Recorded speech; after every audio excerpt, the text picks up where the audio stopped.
Golf में आपको golf club use करके बॉल को होल के अंदर डालना होता है। यही गोल्फ का रूल है, बहुत सिंपल है। एक चीज अगर आप देखिए, जो बॉल की विड्थ है वो गोल्फ होल से आधी है, तो बॉल को होल में डालना बहुत मुश्किल है, आपको बहुत फोकस चाहिए। मोस्टली लोगों को पता होता है कि गोल्फ में बॉल को होल के अंदर डालनी है क्लब को यूज करके, इसलिए उनको लगता है खेल बहुत ही बोरिंग है। लेकिन एक चीज जो आप लोगों को नहीं पता है वो ये है कि जो गोल्फ क्लब है वो अलग अलग टाइप की होती है, और एक प्लेयर 14 गोल्फ क्लब यूज करता है एक मैच में। और ये जो 14 है ये रेस्ट्रिक्शन है प्लेयर एसोसिएशन की तरफ से। जो प्लेयर है वो लोग 20 कैरी करना चाहेंगे, लेकिन वो सिर्फ 14 ही ले सकते हैं। हर शॉट के लिए एक पर्टिकुलर टाइप की क्लब चूज करनी होती है। तो जो सारी मिस्ट्री है, जो सारी ब्यूटी है वो इन गोल्फ क्लब्स में, उसके बारे में हम बात करेंगे और फिर आपको बहुत ही इंटरेस्ट आएगा इस गेम में। ये हाई लेवल ओवरव्यू एक क्लब का तो बहुत बड़ा एरिया चाहिए, इसलिए ये गेम बहुत ही एक्सपेंसिव है, बहुत मेंटेनेंस चाहिए। तो जो भी स्टार्स है वो अलग अलग टाइप के होल्स है। तो एक गोल्फ कोर्स पे बहुत टाइप के होल्स होते हैं। टिपिकली मोस्टली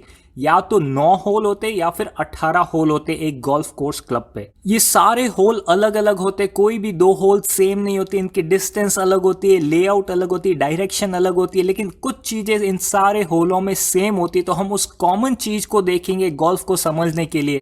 एक होल पे फोकस कर रहे हैं हम यहाँ पे, ये एक होल है। और अगर आप यहाँ पे देखेंगे, जहां से आप बॉल को मारते हैं, जहां से स्टार्ट करते हैं उसको टी बॉक्स या टीइंग ग्राउंड कहते हैं। जहां पे होल होता है उसको ग्रीन बोलते हैं, क्योंकि ये जो एरिया ये एकदम ग्रीन होता है और ये एकदम कारपेट की तरह होता है। यहाँ की जो लॉन की क्वालिटी बहुत ही अच्छी है, बहुत ही कारपेट लायक लॉन होती है यहाँ पे।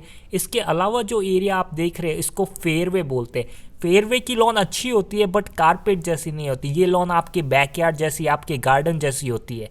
इसके अलावा जो भी आपको एरिया दिख रहा है वो रफ है। रफ में पत्थर हो सकते हैं, पानी हो सकता है, कुछ भी हो सकता है। तो प्लेयर कभी भी रफ पे मारने की कोशिश नहीं करेंगे, उनको रफ से दूर रहना है। उनकी कोशिश होगी वो इस ग्रीन एरिया पे मारे, वहां पे नहीं तो फेयरवे पे मारे। अगर बॉल रफ में गई तो फिर वो प्रॉब्लम में है। तो ये उनका ऑब्जेक्टिव रहता है। अब हमने बात की अलग अलग टाइप की क्लब्स यूज करते हैं, तो बात करते हैं किस टाइप की क्लब कब यूज होती है। अब ड्राइवर यूज करते हैं, एक पिन पे बॉल को रखेंगे और ड्राइवर यूज करेंगे जिसकी रेंज 230 यार्ड है। मैक्सिमम रेंज इस ड्राइवर की होती है। तो आप चाहेंगे कि बॉल जितने होल के पास जा सके उतनी जाए, इसलिए हमेशा मोस्टली आप ड्राइवर को यूज करेंगे जब स्टार्ट करेंगे। बॉल जहां पे शॉट के बाद रुकी है, जहां पे बॉल एकदम डेड स्टॉप हुई है, वहां से आपका अगला शॉट स्टार्ट होगा। तो प्लेयर अपने क्लब्स लेके बॉल के पास जाएगा और सेकंड शॉट अटेम्प्ट करेगा। अब बॉल होल से बहुत दूर नहीं है तो आप ड्राइवर यूज नहीं करना चाहेंगे, तो अब आप जो यूज करेंगे क्लब, उस क्लब को आयरन बोलते हैं। आयरन को यूज करके आप बॉल को होल के जितना पास ले जाना चाहेंगे उतना पास ले जाने की कोशिश करेंगे। आयरन बहुत टाइप की आती है, यहाँ पे आप देख सकते हैं 8 टाइप की आयरन्स है। कुछ क्लब है जो कि हाइट में ज्यादा जाएगी बट बॉल ज्यादा दूर नहीं जाएगी, और कुछ क्लब है जिसमें बॉल दूर जाएगी बट हाइट में कम जाएगी। तो इनकी रेंज अलग अलग है। 110 यार्ड से 170 यार्ड तक बॉल जा सकती है, डिपेंड करेगा कौन सी क्लब आप यूज कर रहे हो।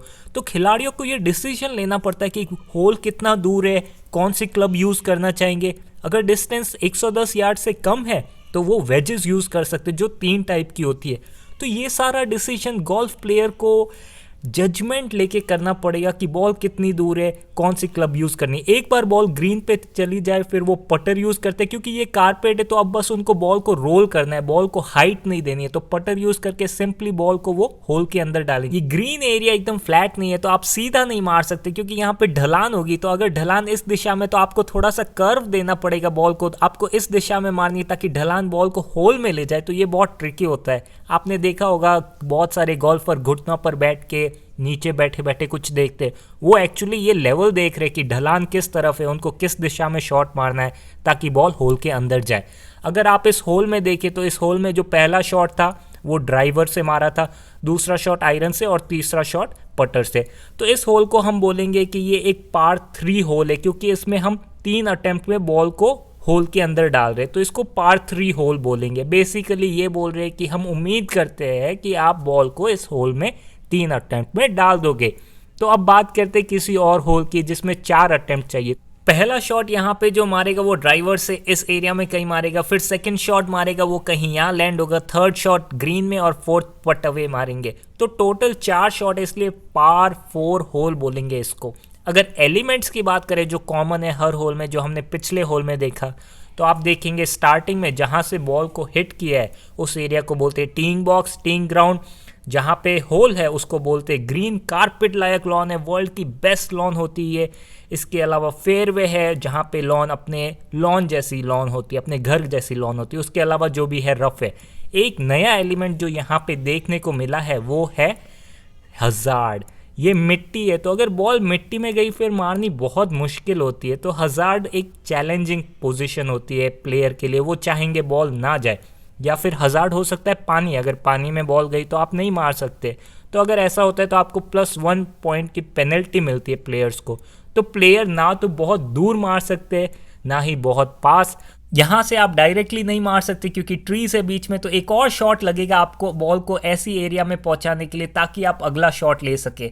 तो गोल्फ में आपको एक ऑप्टिमम शॉट मारना है, ना पास ना बहुत दूर। तो कौन सी क्लब यूज़ करनी है और उसकी कैलकुलेशन आपको करनी है, ये बहुत इंटरेस्टिंग एलिमेंट है गोल्फ का जो लोगों को नहीं पता होता है। तो हमने बात की गोल्फ क्लब्स की, गोल्फ कोर्स के एलिमेंट्स की, होल के एलिमेंट्स की। अब बात करते हैं शॉट्स की। तो जो पहला शॉट हम बात करेंगे वो बोलेंगे ड्राइवर। यहाँ पे प्लेयर ड्राइवर यूज़ करके बॉल को जितना दूर मार सकते हैं उतनी दूर मारने की कोशिश करते हैं। जो सेकंड शॉट है फेयरवे शॉट। अगर बॉल फेयरवे पर लैंड की गई है और वहाँ से प्लेयर बॉल को हिट कर रहे तो उसको बोलेंगे फेयरवे शॉट। एक और शॉट है जो फेयरवे से खेलते हैं बट उसको अप्रोच शॉट बोलते हैं। अगर बॉल फेयरवे पे है और ग्रीन या होल के पास है और आप उसको मार रहे हैं तो उसको बोलते हैं अप्रोच शॉट। पिचिंग और चिपिंग तब होता है जब बॉल बंकर में है, सैंड में है या फिर रफ एरिया में है, तो वहाँ पे आप आयरन यूज़ नहीं कर सकते। तो आपको चिपिंग यूज़ करनी पड़ेगी ताकि बॉल को आप उस बंकर से दूर ले जाए। या फिर आप ग्रीन के पास है तो आप चिपिंग करके बॉल को होल के अंदर डालने की कोशिश कर सकते हैं। तो इसको पिचिंग या चिपिंग बोलेंगे। पटिंग लास्ट शॉट होता है। अगर बॉल ग्रीन पे है और आपको होल के अंदर डालनी तो आप पटर यूज़ करते हैं क्योंकि आपको बॉल को हाइट नहीं देनी, आपको बॉल को जस्ट पुश करना है, बॉल को रोल करना है, होल के अंदर बॉल को डालना है। बट ढलान होती है तो यहाँ पे प्लेयर्स नीचे बैठ के ढलान देखेंगे और उसके अकॉर्डिंग उनको डिसीजन लेना है किस डायरेक्शन में बॉल को पट करना है या पुश करना है ताकि बॉल ढलान के साथ रोल होते हुए होल के अंदर चली जाए। तो ये सब हमने बातें की शॉट्स की। अब बात करते हैं स्कोरिंग की। यहाँ पे हम बात कर रहे हैं par 5 होल की। par 5 होल यानी आपको 5 शॉट में बॉल अंदर डालनी चाहिए।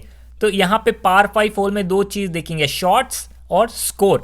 तो अगर आपने 5 शॉट लिए तो आपने कोई बड़ा काम किया नहीं। हम उम्मीद कर रहे थे आप 5 में मारेंगे, आपने 5 में मारी तो 0 पॉइंट, कोई बड़ा काम नहीं। लेकिन अगर आपने 4 में मार दी, वाह, आपने एक कम शॉट लिया हमारी उम्मीद से, तो आपको एक -1 पॉइंट मिलेगा। 3 में मारी तो -2। तो नेगेटिव स्कोर अच्छा माना जाता है गोल्फ में, जितना नेगेटिव उतना अच्छा। यहाँ पे नाम भी होते हैं। अगर आपने 1 अंडर पार यानी मान लो par 3 होल है, 3 शॉट में आपको मारनी थी और आपने 2 में मार दी यानी एक कम, तो उसको हम बर्डी बोलेंगे। अगर आपने 2 कम लिए तो ईगल, 3 कम डबल ईगल, एक ही बारी में मार दिया तो उसको हम एस बोलते हैं।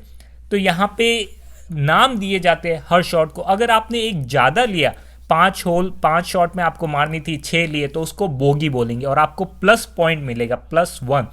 जितना नेगेटिव उतना अच्छा, जितना पॉजिटिव उतना खराब गोल्फ में। अगर आप ये मत समझना कि आपके स्कूल में नेगेटिव मार्क्स आ रहे तो आप बहुत अच्छे गोल्फ प्लेयर है, नहीं नहीं, ऐसा काम नहीं करता है। बट ये ध्यान रखिए नेगेटिव स्कोर अच्छा माना जाता है। अब